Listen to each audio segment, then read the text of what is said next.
শ্রাবণ মাস মানে মহাদেবের আরাধনার মাস, আর এই মাসেই বাংলার লক্ষ লক্ষ শিবের ভক্তরা রওনা হয় এক পবিত্র গন্তব্যের দিকে, সেটি হলো তারকেশ্বর। তারকেশ্বর হলো হুগলি জেলার একটি শহরে অবস্থিত মহাশক্তিমান তারকেশ্বর মন্দির। আর এই মন্দির পূজিত হয় মহাদেব তারকেশ্বরের নামে। আর বহু বিশ্বাস অনুযায়ী এই মন্দির কিন্তু খুবই জাগ্রত। যারা মন দিয়ে প্রার্থনা করেন তাদের মনস্কামনা কিন্তু তারকেশ্বরনাথ পূরণ করেন। শ্রাবণ মাস এলেই শুরু হয় শ্রাবণী মেলা, আর এই মহাযাত্রা 1 মাস ধরে চলে।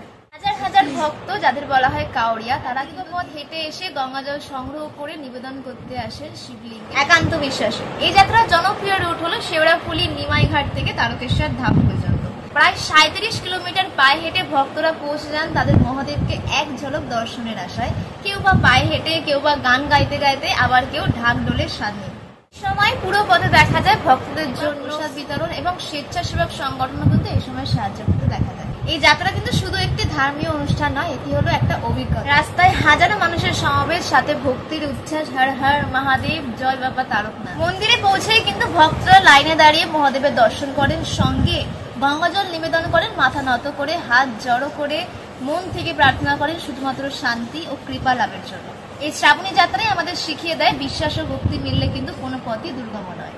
এই মন্দির কিন্তু 270 বছর পুরনো। 1740 সালে বিষ্ণুচরণ নামে এক ভক্ত নিজের জমিতে এই মন্দির নির্মাণ, তার সাথে তিনি কিন্তু নিজের হাতে এক শিবলিঙ্গ স্থাপন করেছিলেন। আর তারপর থেকে এই শিবলিঙ্গকে ঘিরে গড়ে উঠেছিল তারকনাথ। লোক কথায় বলে এখানে এক সাধু এসে ধ্যানমগ্ন হয়ে থাকতেন, আর তার স্বপ্নেই তিনি শিব দর্শন পেয়েছিলেন। আর তার দেখানো পথেই কিন্তু শিবলিঙ্গর খোঁজ পাওয়া যায়। ঠিক তারপর জায়গাটি তারকেশ্বর নামে পরিচিত।